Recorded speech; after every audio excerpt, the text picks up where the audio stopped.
Before Prophet Miracle Paul's life is in danger and he's been urged to beef up his security because pane vavengi vake wants to kill him. Pane audio circulator, and audio iroro I cannot really play it here cause of my words mamwe akashandiswa ipapo haabvumidzwi panapa. So let me just summarize what was being said mu audio macho imomo. Zviri kunzi mukomana uyu ane vanhu vaakadyira mari yakawandisa singatomboite, and those people they want their money back. Some of the people are from his church, vaipromisa miracles, and then vamwe ndewe madhiri ameno madhiri ari kunzi vanga vachiita. So pane munhu ari kunzi iye anomutaimira ada kumuuraya. There's an audio ichinyatsotaura kuti vari kufamba so vari kufanira kuvabata after church ndopari easy womutaimira asati asvika kumba vada kuzodii. So they were planning sort of to hijack him, then wozonomuurayira hameno kwavari kudainda nomuurayira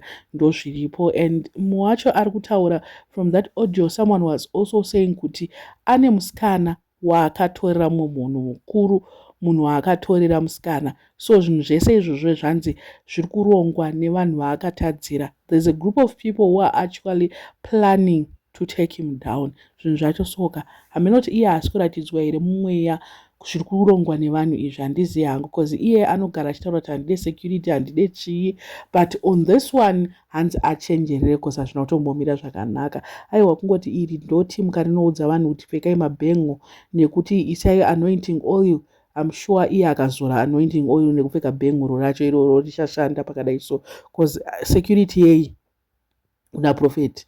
Ndogara ndichizvibvunza kuti security inodiwa here kunana papa, and on him aiwa ngaashandisa izvozvo zvaanogara achiparidzira vanhu. Nyaya yeumbavha takainzwa last year, akataurwa kunzi akaba akazoita sei, vanhu vakawanda maaudios, ndakatombomaplaya panapa maaudios evanhu vakauya vachitaura kuti toda mari dzedu back.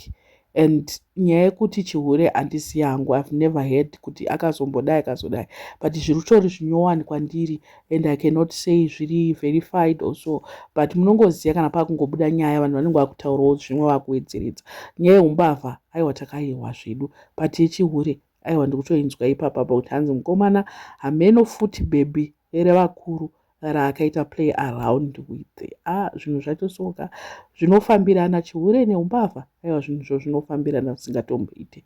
So vavengi vake vane audio ravo ralika audio iroro remaplans avari kuda kumuplanira mukomana, hanzi ngaasatomboite zvake zvekutamba. They want to actually take him down achibva kuchurch. Ndozvavari kunyatsoda kuti hanzi tikumutsvagira plani chaiyo chaiyo kuti achingobva kuchurch akafamba akadai so, hanzi tobva tatongopedzerana naye. Hanzi ari very easy mukomana yeye, hanzi takatozviona kudhara. They actually have madetails ekuti uyu akati hanzi ameno munhu wekuchechi kwavo ataura kuti anombofamba naye afamba naye iyeye mamwe mazuva, but hanzi mamwe mazuva anenge ari ega. Toda kumutaimira ipapo pacho ipapo paanenge ari ega ndopatoda kunyatsomupedzeredza, because mukomana uyu hanzi anozvita akangwara stereki, anozvita kunge asiri a false prophet, iye ari a false prophet.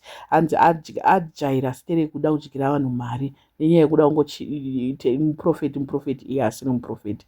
Hanzi hakuna profeti akadai, so toda kumudzidzisa kuti zvaakaita hanzi ngaatodyere kupedzisira, ngaadye achiziva zvakanyatsotaura, hanzi ngaadye achiziva kuti kunoku it might be his last meal. Ndozvavakataura kuti ngaadye achiziva, he must tread carefully from now going onwards. I don't know what you guys think. Let me know in the comment section what are your thoughts panyaya iyi.